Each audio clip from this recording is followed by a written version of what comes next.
All right, welcome back to our second episode of Wealth and Wellness Wednesdays. I am your host, Tamika and Dorell, nurse practitioner and primary care provider at Synergy Health and Wellness, and this is your co-host, Dorell, CFO of Synergy Health and Wellness. and we're here to make sure that you live your best life and that you live your best life well.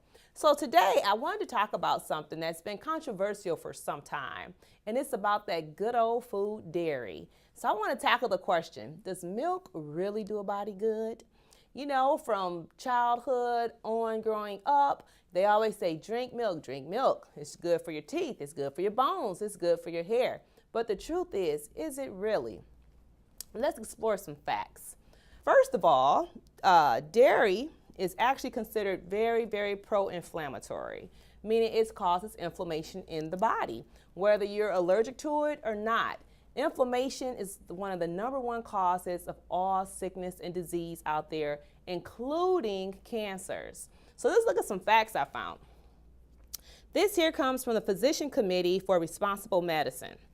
It says women who drink 3 or more glasses of milk per day have a 60% increased risk for developing a hip fracture. It says drinking 3 or more glasses of milk also increase mortality risk by 93%. It says drinking 3 or more glasses of milk a day increases your risk of death. That's what mortality is, death, dying, dead, gone, out of here, over, by 93%. It also says for each glass of milk, your risk of dying from all causes increases by 15%. So that's 1 glass of milk, your risk of dying for all causes is 15%. If you drink 2 glasses of milk, it goes up to 30%. If you drink 3 glasses of milk, it goes up to 45%. And I take it you can take it from there. Another study, the Harvard Nurses Health Study, they followed more than 72,000 women for 18 years. And they showed no evidence that increased milk consumption was protective in reducing the risk of fractures. There goes milk doing good for your bones. Actually, milk only does good for the people who work at the graveyards and the burial sites to make money off your death from drinking it. So what else about dairy? So it's not just milk. It's also just dairy in general. Your cheese, yogurts, all those dairy foods, milk, you know. Even if you do the low-fat milk, it's not helping you any better. There's also other studies that show having milk and drinking milk or eating dairy like cheese, not only does it increase your risk of cardiovascular disease, but it also increases your risk of cancer. Yes, I said cancer. It's been known through many different studies. Women who drink milk or eat dairy like cheese have an increased risk of breast cancer. Men have an increased risk of prostate cancer. I know, right? What are we supposed to do? Good news is there are some healthy alternatives out there. One of the things I usually recommend to my patients is to do silk almond milk. The reason why I like the Silk brand, because it doesn't have carrageenan in it. Carrageenan is an ingredient that's been studied over time that's also been known to be pro-inflammatory and can lead to cancers. So Silk Almond Milk brand is one of those that don't have carrageenan, so it's typically safe. If you're allergic to almonds, they got cashew milk, they got coconut milk. Those are some alternatives. Stay away from soy. Soy is not your friend. The other thing, because I have a lot of patients who are addicted to cheese, it's a particular brand of cheese that I usually recommend. It's called Daiya. It's not as in you're going to die from it, but it's kind of like dairy, right? It's Daiya. It's a vegan, non-dairy cheese. It's really good, actually. The sliced cheese, not so great, but the shredded cheese is really good. It melts good. It's good for your gluten-free mac and cheese. It's good for your omelets. Anywhere that you want to use shredded cheese, this particular one works. And last thing I'll say about dairy, before we go into our financial wellness component, is that studies have shown, research have shown that between the ages of 2 and 5, your body stopped producing an important enzyme called lactase. Lactase is the enzyme that's necessary to break down the sugar from dairy, which is called lactose. So if you think about it, should we be drinking milk when we're 5 years old, 10 years old, 20 years old, 50 years old?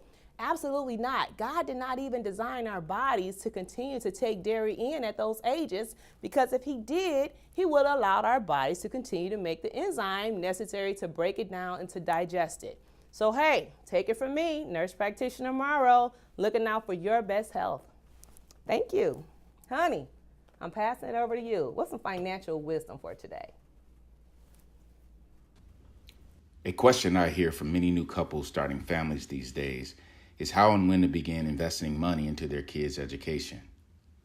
My wife and I struggled with this very question when our kids began their primary schooling years. Some families elect to invest right away and enroll their kids in top-ranked private schools, while others elect to forego the private education, find a home in a location where the public school system is reputable, and then begin investing right away for college. We've done both. Although both scenarios carry pros and cons, I believe finding a school in a district where the public schools are highly reputable and starting the investment into a college savings plan right away is an excellent choice. Investing in college now has the potential to place one in a better long-term financial position as the money begins to work in your favor right away and carries with it the extraordinary benefit of realizing one of the greatest principles in financial wealth generation: compounding interest. Consider this: the cost of college education has more than doubled over the past 20 years. Here are some statistics published by the U.S. News in 2016 concerning the average tuition and fees for private and public universities. As the chart indicates, out-of-state tuition for public universities has increased by a whopping 194%, while in-state tuition rose by 237% in the same time frame. At this rate, college will become unaffordable for many, and for those that have made a life choice to either assist with or pay for entirely the college education for their children, it introduces the urgency of investing now. So, if one of your family life goals is to pay for or assist your children with the investment called college education, then you need to employ money and put it to work right away. No delay. Here are some things you can do now to put your money to work. Number 1, make a decision. Decide as a family if this is something you feel is important. It's important to map out an affordable financial plan for investing and stick to it. Put the withdrawals on automatic debit and forget about it. Number 2, research and start now. Research and begin investing in a college savings plan such as a 529 or something like that. Typically, these plans are tax-free and there is no limit to the amount you can invest.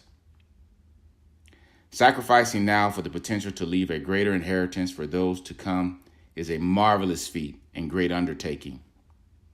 However, it requires the right attitude, discipline, and patience, but powerful things come to those who wait. Remember, a seed will meet any need, so sow your seed today. Wow, that was some really, really awesome information. I know we probably got your brains flooded with information today, but like we're saying, we're here so that you can live well. Why be sick, right? Whether it's financially, physically, mentally, emotionally, or spiritually, because we believe you can be well and we want to be your partners in health. Hey, if you got any questions, feel free to reach out to us. You can email us your questions at contact, CONTACT, at Synergy, SYNERGY913.com.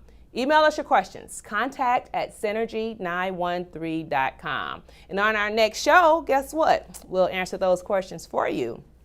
So thank you for tuning in today. Thank you for listening to all this great information as Mr. and Mrs. Morrow, owners and founders of Synergy Health and Wellness, reach out to bless you. In the meantime, stay well And stay wealthy. God bless you.